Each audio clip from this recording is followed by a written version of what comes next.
पर कोरोना की रोकथाम संबंधित गाइडलाइंस पर मीडिया से बातचीत में बताया कि सभी विभागों को जरूरी सतर्कता अपनाने के लिए निर्देश दिए हैं। इसके लिए राज्य सरकार पूरी तरह से मुस्तैद है।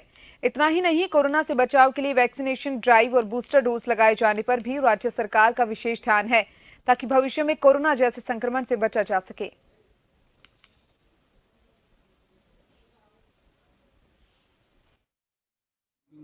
उनके लिए कुछ गाइडलाइंस जारी होंगे कोरोना को लेकर या? अभी देखिए, जो ज़रूरी कदम है सभी को सुरक्षा और सतर्कता दोनों अपनाने के लिए कहा है।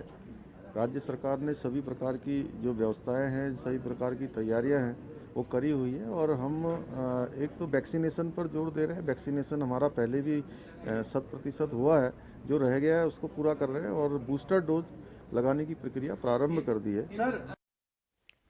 कोरोना वायरस के नए वेरिएंट के बाद इससे निपटने के लिए देश के प्रधानमंत्री के साथ साथ उत्तराखंड राज्य के सीएम धामी ने बैठक के बाद अलर्ट जारी कर दिया है। वहीं अगर उत्तराखंड के बॉर्डर की बात करें तो अभी बॉर्डर पर ऐसी कोई शक्ति देखने को नहीं मिली है। वहीं अगर हरिद्वार की तीर्थस्थलों की बात करें तो हर की पौड़ी जैसे तीर्थस्थलों पर हरिद्वार पुलिस प्रशासन द्वारा निगरानी रखनी शुरू कर दी गई है। वहीं आरोग्यम हॉस्पिटल के डॉक्टर राजीव ने बताया कि नया वेरिएंट पुराने कोरोना वायरस से कई ज्यादा खतरनाक हो सकता है, जिसकी सतर्कता जरूरी है।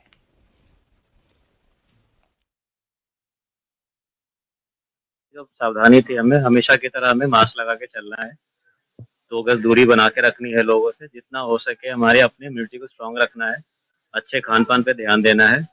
लेकिन जैसा पहले कह रहे हैं कि चाइना में अच्छे खासी अभी कोरोना वायरस फैल चुका है और यहाँ पे भी आने की संभावना है। सरकार तो हमारी तरफ से मेजर ले ही रहे हैं, हमें भी अपनी तरफ से पूरी तरह से सावधानी बरतनी है।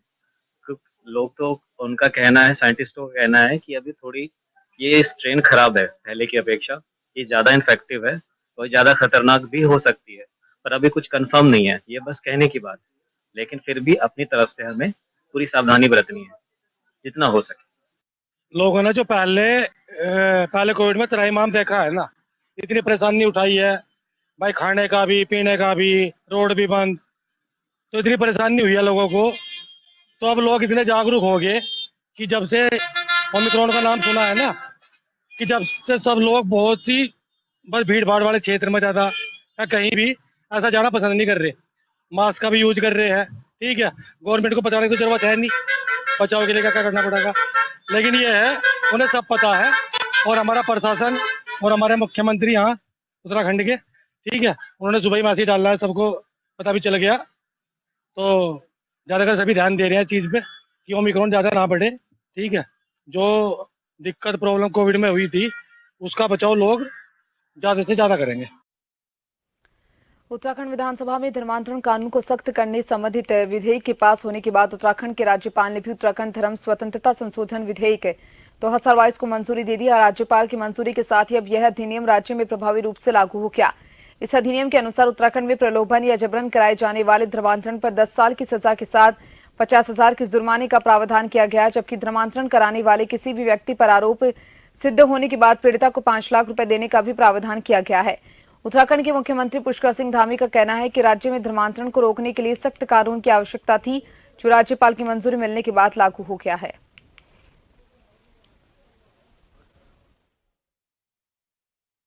वो उत्तराखंड राज्य की बहुत बड़ी जरूरत थी और समय समय पर जिस प्रकार की जानकारियां आई हैं, जिस प्रकार से सूचनाएं प्राप्त हुई हैं कि बहुत सारे ऐसे स्थान हैं जहां पर लोगों को मालूम ही नहीं चल रहा है, उनको बहलाकर, फुसलाकर, प्रलोभन देकर, डराकर, धमकाकर, तमाम प्रकार से मनगढ़ंत बातों से लगातार धर्मांतरण का काम किया जा रहा था और ये बदस्तूर जारी था। उसको रोकने के लिए यहाँ पर एक कड़ा कानून जरूरी था, जिसको हमारी सरकार ने, हमने तय किया कि उत्तराखंड के अंदर जो भी अब धर्मांतरण के मामले में कहीं भी पाया जाएगा, जो भी इस प्रकार के गलत काम करते हुए पाया जाएगा, उसके खिलाफ कड़ी कार्रवाई होगी। और आज महामहिम जी ने भी उस पर अपना अनुमोदन दे दिया है, तो निश्चित रूप से अब एक कड़े कानून के रूप में उत्तराखंड में लागू हो जाएगा। प्रदेश भर में स्वास्थ्य विभाग में सीएचओ, एएनएम और नर्सिंग समेत कई पदों पर नियुक्तियां की गई। इस अवसर पर मुख्य अतिथि के तौर पर मुख्यमंत्री पुष्कर सिंह धामी ने शिरकत की। स्वास्थ्य मंत्री धन सिंह रावत और प्रभारी स्वास्थ्य सचिव डॉक्टर आर राजेश भी कार्यक्रम में उपस्थित रहे। बताते चले कि प्रदेश सरकार अगले वर्ष मार्च तक स्वास्थ्य विभाग में 10,000 और नियुक्तियां देने की तैयारी कर रही है। इस दौरान मुख्यमंत्री पुष्कर सिंह धामी ने बताया कि 1 साल के भीतर 10 लाख युवाओं को रोजगार से जोड़ने की प्रधानमंत्री नरेंद्र मोदी के विजय को ध्यान में रखते हुए स्वास्थ्य विभाग में यह सभी नियुक्तियां करवाई गई हैं। वर्चुअल माध्यम से हमारे नरेंद्र मोदी जी के आह्वान पर पूरे देश के अंदर जो ये संकल्प लिया गया है, लक्ष्य लिया गया है कि 1 वर्ष के अंदर 10 लाख नौजवानों को रोजगार से जोड़ना है, उनको रोजगार देना है।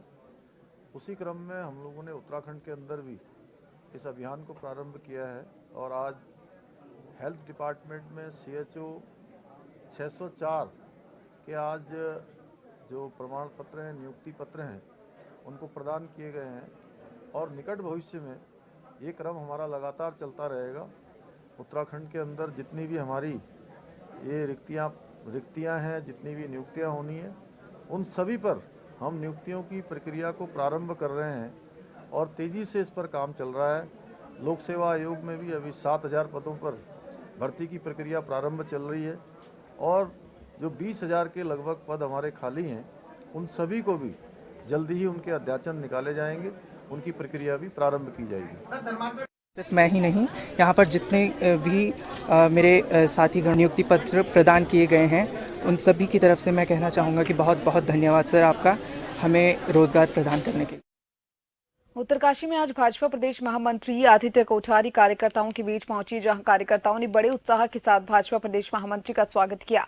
इस दौरान प्रदेश और जनपद स्तर पर नए पदाधिकारियों का संगठन महामंत्री की मौजूदगी में स्वागत किया गया। इस मौके पर संगठन महामंत्री ने कहा कि जल्द मंडल और बूथ स्तर तक कार्यकारिणी का विस्तार किया जाएगा। वहीं इस दौरान आने वाले नगर क्षेत्र के चुनाव पर भी चर्चा की गई। आपका बहुत बहुत अभी तो ये संगठनात्मक दौर है। अभी जिले की नई टीम बनी है और अभी हमारा मंडलों तक शक्ति केंद्र, बूथों तक संगठन का विस्तार होना है। तो इसी क्रम में जो है अभी 1-1.5 महीने तक संगठन के विस्तार का कार्यक्रम चल रहा है और इसमें महत्वपूर्ण ये है कि 25 तारीख को दिसंबर को आदरणीय श्रद्धेय अटल बिहारी वाजपेयी जी, हमारे देश के पूर्व प्रधानमंत्री हैं, भारत रत्न हैं, उनके जन्म दिवस का कार्यक्रम हम सुशासन दिवस के रूप में मना रहे हैं। तो वह कार्यक्रम भी हम प्रत्येक बूथ स्तर तक मनाएंगे और उसी दिन प्रधानमंत्री जी के मन की बात का कार्यक्रम भी है। तो उन दोनों कार्यक्रमों को हम बूथ पर मनाएंगे और हमारे जो वरिष्ठ नेता हैं पार्टी के, वे लोग जो है प्रत्येक बूथ पर प्रत्येक की ड्यूटी लगेगी और हमारे लगभग हम कोशिश कर रहे हैं कि सभी बूथों को हम कवर करें। आज हमारी नवगठित जिला कार्यकारिणी और मोर्चा में जो प्रदेश में हमारे नवनियुक्त पदाधिकारी हुए हैं, उनके स्वागत के लिए भारतीय जनता पार्टी उत्तरकाशी के द्वारा आज उनका स्वागत कार्यक्रम आयोजित किया गया था। और आगे हमारे अभी 25 तारीख को सेवा दिवस के रूप में हम पूर्व प्रधानमंत्री आदरणीय अटल बिहारी वाजपेयी जी का जन्म दिवस मनाते हैं और उस दिन हमारे प्रदेश के यशस्वी प्रधानमंत्री जी के मन की बात का कार्यक्रम है। उनके संबंध में चर्चा हुई, उसकी रचना बनी और आगे नगर निकाय के आने वाले चुनाव हैं, उसको लेकर के कार्यकर्ताओं के बीच में चर्चा वार्ता हुई है और आगे किस प्रकार से हम हर बूथ को मजबूत कर सकते हैं, उसके लिए चर्चा हुई। प्रदेश में बढ़ती समस्याओं और चुनौतियों को देखते हुए पुलिस मुख्यालय में मंथन का आयोजन किया जा रहा है, जिसका शुभारंभ सूबे के मुख्यमंत्री पुष्कर सिंह धामी द्वारा किया गया। इसी क्रम में पुलिस सप्ताह के द्वितीय दिवस के तीसरे सत्र में मुख्य सचिव उत्तराखंड SS संधू द्वारा प्रतिभाग किया गया। पुलिस मुख्यालय पहुंचने पर मुख्य सचिव SS संधू को पुलिस गार्ड के द्वारा सलामी दी गई और अभिवादन किया गया। मंथन के दौरान मुख्य सचिव डॉक्टर SS संधू को उन सभी समस्याओं से अवगत करवाया गया जो प्रदेश में इस वक्त की सबसे बड़ी चुनौती बनकर उभर रही हैं।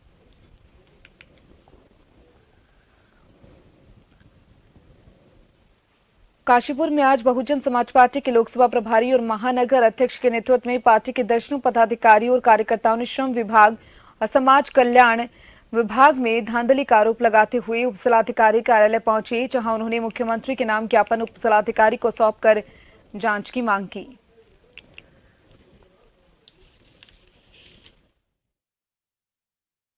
शादी पुरानी 2-3 महीने पुरानी दिखा के उसे रजिस्ट्रेशन करवाते हैं, उसका मैरिज सर्टिफिकेट लेते हैं और वो श्रम कल्याण विभाग और समाज कल्याण विभाग में अप्लाई कर देते, फाइल लगा देते। वहाँ से जो पैसा मिलता है आधा दलाल ले लेता है और आधा उस प्रार्थी को दे दिया जाता है। तो ये बहुत बड़े स्तर पर इसका जो है घोटाला हो रहा है। इसके एक हमने कल जो है DM साहब के लिए पोस्ट कर दी है ये इसकी जो शिकायती पत्र, और एक हम जो है माननीय हमारे जो है मुख्यमंत्री जी उनको दे रहे हैं एसडीएम महोदय के माध्यम से। कुछ बेरूपियों के द्वारा दलालों के बीच में आकर कुछ योजना का लाभ पहुँचाया जा रहा है, और हमारा बहुजन समाज पार्टी के द्वारा हमने उस जिलाधिकारी जी को ज्ञापन दिया और ये कहा है कि ये फर्जीवाड़ा बंद होना चाहिए, वरना बहुजन समाज पार्टी के द्वारा समाज कल्याण विभाग के सामने धरने पर बैठेंगे। जब तक ये फर्जीवाड़ा खत्म नहीं होगा, हम अनिश्चितकाल धरने पर भी बैठना पड़ा, हम पीछे नहीं हटेंगे। बहुत जल्दी बहुजन समाज पार्टी के प्रतिनिधि मुख्यमंत्री पुष्कर सिंह धामी से जाकर मुलाकात करेंगे। खबरें लगातार जारी है। जल्दी लौट भव्य आयोजन किया गया। एक दिवसीय इस कार्निवल में बड़ी संख्याएं में बच्चे पहुंचे। अभिभावकों क्षेत्र के लोगों ने फन एंड फूड के साथ रंगारंग सांस्कृतिक कार्यक्रमों की बेहद शानदार प्रस्तुति का जमकर लुत्फ उठाया।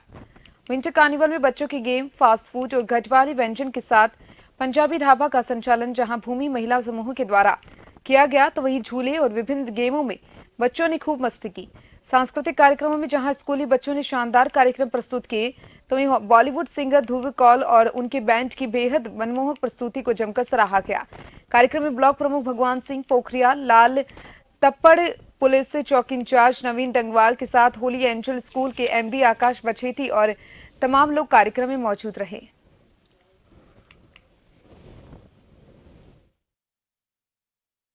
हमने यहाँ पे पहाड़ी भोजन की व्यवस्था की है हमारे समूह द्वारा, और एक पंजाबी रसोई है हमारी, और मैं यहाँ पे जो मेले के प्रिंसिपल सर हैं उनका बहुत बहुत धन्यवाद करती हूँ, और चाहते हैं कि हमारा जो पहाड़ी कल्चर है वो जीवित रहे, और जो लोग भूलते जा रहे हैं कि हमारे पहाड़ी चीज़ें क्या है। हमारी यहाँ पे झिंगोरे की खीर है, हमारे यहाँ मंडरे की रोटी है, चैसी है, काफली है, और बहुत सारे आइटम है, और पंजाबी में कढ़ी चावल हैं, और साग है, मक्की की रोटी, सरसों का साग है। बहुत अच्छा है और सब लोग अच्छे से खा के जा रहे हैं, अच्छा लग रहा है बहुत। रुड़की के अस्पतालों में सामने आ रही अनियमितताओं की शिकायत पर सीएमओ हरिद्वार के निर्देश पर स्वास्थ्य विभाग की टीम पिरान कलियर स्थित बेड़पुर चौकी पहुंची, जहां मौजूद अस्पतालों का औचक निरीक्षण किया गया, जिनमें से 2 अस्पतालों में खामियां पाए जाने पर उनमें ताला डाल दिया गया। वहीं अन्य अस्पतालों में नियमानुसार कार्य पाया गया। टीम का नेतृत्व कर रहे एसीएमओ ने बताया कि कुछ दिन पूर्व बेड़पुर चौक स्थित एक अस्पताल में गर्भवती महिला की मौत का मामला सामने आया। 7 अस्पतालों में अनियमितताओं की कई शिकायत भी मिल रही थी, जिसके बाद ही हरिद्वार सीएमएचओ के निर्देश पर अस्पतालों का निरीक्षण किया गया। गौरतलब है कि कुछ दिन पूर्व पिरान कलियर बेड़पुर चौक स्थित कबीर हॉस्पिटल में एक गर्भवती महिला की उपचार के दौरान मौत हो गई थी। मृतका के परिजनों ने सीएमएचओ हरिद्वार सहित पुलिस प्रशासन से कार्रवाई की मांग की थी।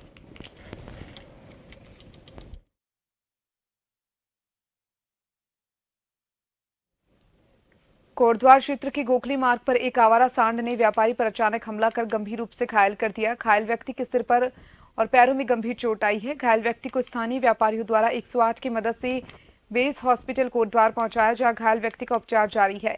आपको बता दें कि कोटद्वार नगर के गोखली मार्ग पर सांडों का आतंक 3 पर 3 बढ़ता जा रहा है और रोज सांड किसी न किसी को चोटिल कर रही हैं। निगम के द्वारा एक कर्मचारी वहां पर था, जहां लेकिन ड्यूटी कर्मचारी भूले भी से ड्यूटी करने पहुंचता है, लेकिन नगर निगम इस और कोई ध्यान नहीं दे रहा।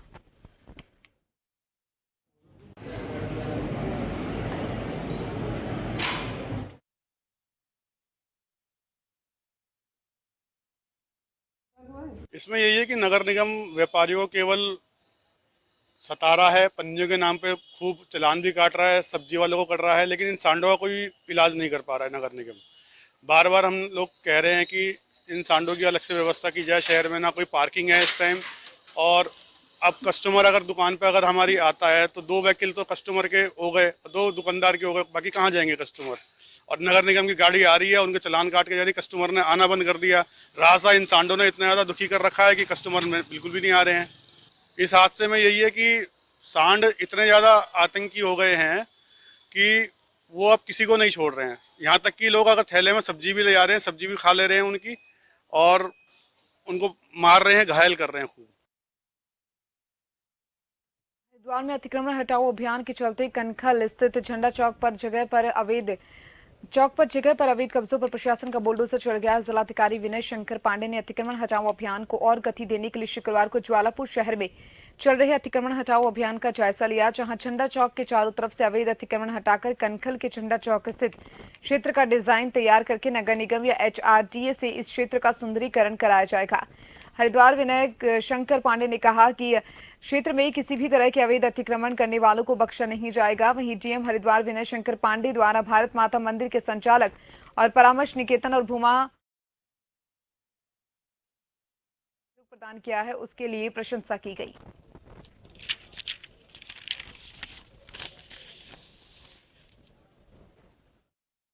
कल बहुत अच्छी कार्रवाई हमारे पुलिस और प्रशासन के अधिकारियों ने मिलकर की है और मंडी क्षेत्र के आसपास का अतिक्रमण काफ़ी बड़ी संख्या में हटाया गया है। आज मेरे दौरे का मुख्य पर्पस ये था कि अब अतिक्रमण हटाने के बाद दोबारा अतिक्रमण ना हो, उसकी एक कार्य योजना बननी चाहिए। हमारे साथ निर्माण इकाइयों के सभी अभियंतागण भी हैं और उन्होंने आश्वस्त किया है कि कल से यहाँ काम प्रारंभ करेंगे और जो भी उनको अतिक्रमण न हो भविष्य में, उसको ध्यान में रखकर एक परमानेंट व्यवस्था यहाँ से बनाई जाएगी। जहाँ जहाँ चौड़ा कर सकते हैं वहाँ पर सड़कों का चौड़ीकरण भी होगा। आगे आपने देखा होगा चौराहे पे एक स्लिप रोड निकाली जाएगी। आप सभी अच्छी तरह से जानते हैं कि चूँकि हम लोगों का एक ड्रीम प्रोजेक्ट है ये हर की पैड़ी कॉरिडोर, और हर की पैड़ी कॉरिडोर का मतलब केवल हर की पैड़ी तक ही सीमित नहीं है। ये एक लंबा होता है, इसके दो होते हैं, एक आउटर गार्डन होता है, एक होता है कोर एरिया। तो इस सब को ध्यान में रखकर ये किया जा रहा है ताकि यहाँ पर जो देश विदेश के तमाम श्रद्धालु पर्यटक आते हैं उन्हें एक स्वच्छ सुंदर एक अच्छी हरिद्वार की एक स्मृति लेकर यहाँ से जाए। साल में हैदराबाद और पुणे को सीधी हवाई सेवा देहरादून जोली ग्रांट एयरपोर्ट से 1 जनवरी से हैदराबाद और पुणे के लिए सीधी हवाई सेवा होगी उपलब्ध। एयरपोर्ट डायरेक्टर नी प्रभाकर मिश्रा ने दी ये जानकारी। 1 जनवरी से सुबह 9:15 बजे हैदराबाद से इंडिगो एयरलाइंस का विमान देहरादून के लिए उड़ान भरेगा, जो कि सुबह 11:30 बजे देहरादून पहुंचेगा। यही विमान आधे घंटे रुकने के बाद दोपहर 12 बजे देहरादून से उड़ान भरेगा, जो दोपहर 2:15 बजे पुणे पहुंचेगा। इंडिगो का यही विमान दोपहर 3 बजे पुणे से देहरादून के लिए उड़ान भरेगा, जो शाम 5:15 बजे देहरादून हवाई अड्डे पर उतरेगा।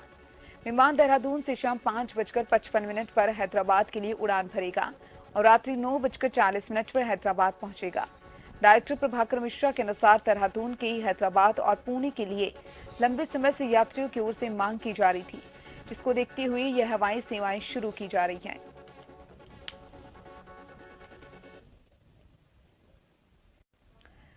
खबर हरिद्वार के गढ़मीरपुर से है। ग्राम पंचायत गढ़ में सतूर भूमि की पैमाइश होने के बाद दूध का दूध और पानी का पानी हो गया है। अब शिकायतकर्ताओं के ऊपर भी पीड़ित कार्रवाई के लिए जिलाधिकारी को ज्ञापन देगा।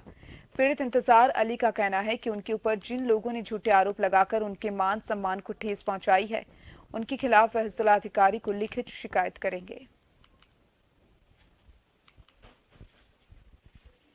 शिकायतकर्ता का तो ये था कि हमारी जो चक्रोड है ग्राम समाज की संपत्ति है या सतत संपत्ति है, यदि उस पर कोई अतिक्रमण है तो उसके बारे में प्रार्थना पत्र दिया था, वो हमने चिन्हित कर दिया और चिन्हित करने के बाद जो है जो अतिक्रमण पाया गया उनको पहले है वो सब हटाने के लिए तैयार है। उत्तराखंड के काशीपुर में कुंडा थाना पुलिस की ओर से नशे के खिलाफ अभियान चलाया जा रहा है, जिसके तहत कुंडा थाना पुलिस ने बड़ी सफलता हासिल की और इसके साथ ही 141 ग्राम स्मैक सहित मुरादाबाद जनपद निवासी एक स्मैक तस्कर को गिरफ्तार किया। काशीपुर सीओ वंदना वर्मा ने कुंडा थाने में पूरे मामले का खुलासा किया है।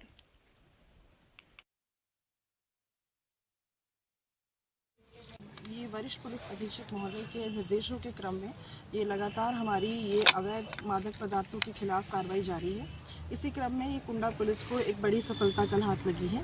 इसमें एक हमने अभियुक्त जो कि मोहम्मद का आरिफ है, इसको हमने गिरफ्तार किया है 141 ग्राम अवैध स्मैक के साथ और ये मुरादाबाद का रहने वाला है। ये वहाँ से आकर यहाँ पर जसपुर और काशीपुर क्षेत्र में स्मैक बेचता था, वहाँ से कम दाम पे लाके यहाँ से ज़्यादा दाम पे बेचता था।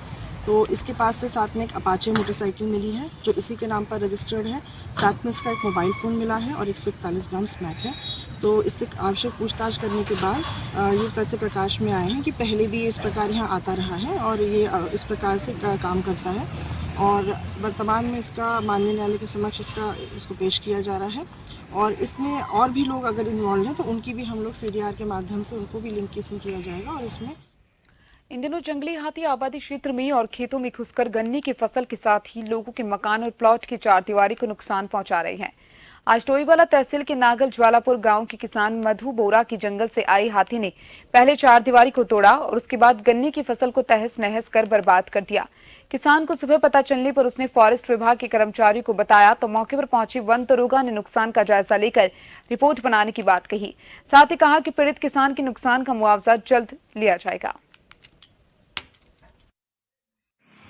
हाथियों की आवाजाही से बहुत ज़्यादा परेशान है, हम ही नहीं पूरा क्षेत्र, मतलब एक भी ऐसी जगह नहीं है जहाँ पे हाथियों का आवागमन नहीं है। कल रात को यहाँ आया? बिल्कुल, कल रात को लगभग 2-1 बजे की बीच की बात होगी। हमें तो खैर सुबह पता लगा, वो भी आस पड़ोस वालों ने बताया कि इस तरह से नुकसान कर गया आपका। यहाँ जो राजी पार्क नज़दीक होने से एक तो हाथियों का मूवमेंट बढ़ चुका है ज़्यादा, दूसरा गन्ना और बांस खाने के बहुत गन्ना और बांस, यहाँ अधिकतर किसानों की गन्ने की फसल है उसमें। तो ये भी कारण है कि जंगल में तो खाने के लिए रह नहीं गए, इसलिए वो आबादी की तरफ आ रहे हैं। नहीं, ये भी। इन सभी खबरों के साथ फिलहाल के लिए इस बुलेटिन में इतना ही।